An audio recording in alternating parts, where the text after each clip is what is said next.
तो high 9 class, क्या हालचाल है दोस्तों। तो आज हम लोग प्रश्नावली 7.1 का प्रश्न नंबर 2 इस वीडियो में कंप्लीट करेंगे।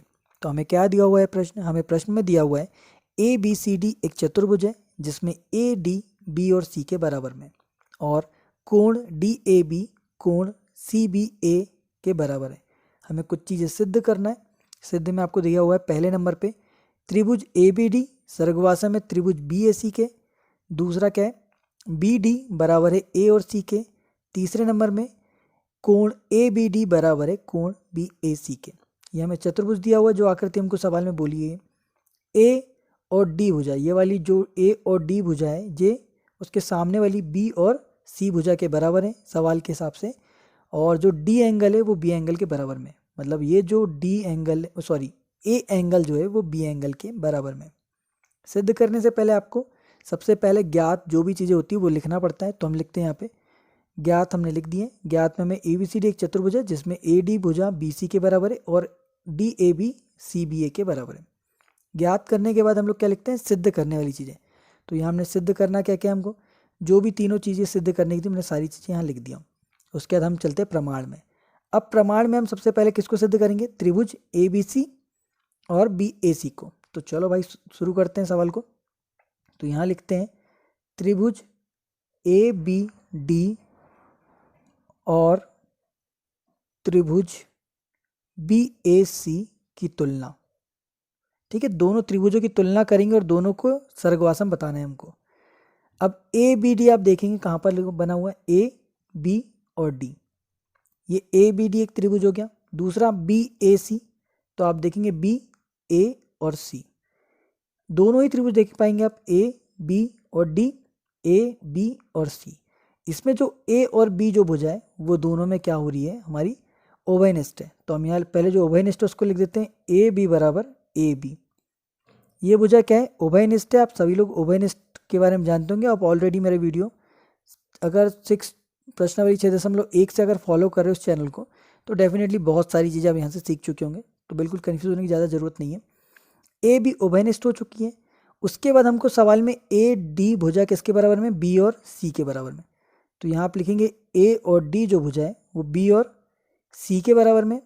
ये हमें ज्ञात है ना, ये चीज़ हमें ज्ञात है, तो यहाँ आप लिख देंगे ज्ञात है। और क्या चीज़ ज्ञात है आपको, हमको ये भी ज्ञात है कि ए जो कोण है वो बी कोण के बराबर है। यहाँ आपको सवाल में दिया हुआ है, देख पाएंगे आप जो ज्ञात में। तो यहाँ आप लिख दीजिएगा डी ए बी बराबर में कोण सी बी ए। ये भी हमें क्या है, ज्ञात है। आपको 3 चीज़ जब पता चल जाए तो आप किसी भी त्रिभुज के बारे में बता सकते हैं। तो क्या क्या हम लोग को मिल गया, एक हमको सामने वाली साइड बराबर मिल गई, एक साइड उभयनिष्ठ होगी और एक एंगल मतलब बराबर में हो गया। तो किस प्रॉपर्टी से त्रिभुज, त्रिभुज ए बी डी सर्गवासम होगा त्रिभुज बी ए सी के एस ए एस। ठीक है, एस ए एस प्रॉपर्टी से एक साइड ये हो गई, देखो ये वाली भुजा 2 साइड हो गई और ये एक एंगल बराबर हो गया। ठीक है, तो इस तरीके से एस ए एस से ये वाला हमारा जो फर्स्ट नंबर का था त्रिभुज ए बी डी सर्गवासम में बी ए सी के, ये हमें सिद्ध कर दिए। तो यहाँ सिद्ध हो गया है। अब दूसरा क्या हमको दिया है, दूसरे में हमको सिद्ध करना है कि बी डी बराबर ए और सी। ध्यान से आपको ये देखना है भुजाएं कहाँ दी हुई है। तो ये तो विकर्ण दिया हुआ है बी डी और ए सी। अब आपको देख पा रहे होंगे कि जो बी डी जो विकर्ण है वहाँ पर एक त्रिभुज अभी हम ऑलरेडी सॉल्व करके आए, ए बी और डी। तो देख लिए डी, और दूसरा ए बी और सी, यहाँ पर ए सी एक भुजा हो गई। तो जब त्रिभुज एक दूसरे के सर्गवासम हो जाते हैं, क्या बोला मैंने, त्रिभुज जब एक दूसरे के सर्गवासम या सेम हो जाते हैं या बराबर हो जाते हैं तो उनकी जो भुजाएं भी होती है वो एक दूसरे के बिल्कुल क्या होती है, बराबर होती है।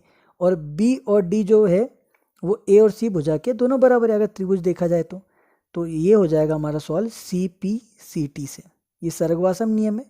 अगर आप लोगों ने सी पी सी टी के बारे में पढ़ रखा है तो आपको सी पी सी टी बता चुका हूँ मैं कि ये भी एक त्रिभुज की भुजा होती है जो कि एक दूसरे के बराबर हो जाती है। तो दूसरा भी हमने यहाँ सिद्ध कर दिया। तीसरे नंबर की बात करें तो तीसरे नंबर में भी हमको क्या दिया हुआ है, कोण ए बी डी बराबर कोण बी ए सी। अब आपको क्या है, बी और ए ये आपको सवाल में भी ज्ञात था, और अगर आपको ज्ञात ना भी हो तो भी हम लोगों ने ऑलरेडी ए बी डी और बी ए सी की तुलना कर कर उसको एक दूसरे के सर्गवासम कर चुके हैं। अब दो ही त्रिभुज एक दूसरे के जब सर्गवासम हो जाएंगे तो उसके आमने सामने के कोण बनने वाले, मतलब उनमें जो कोण बनेंगे वो एक दूसरे के क्या हो जाएंगे, बराबर हो जाएंगे। तो यह वाला भी हमारा CPCT से सॉल्व हो जाएगा।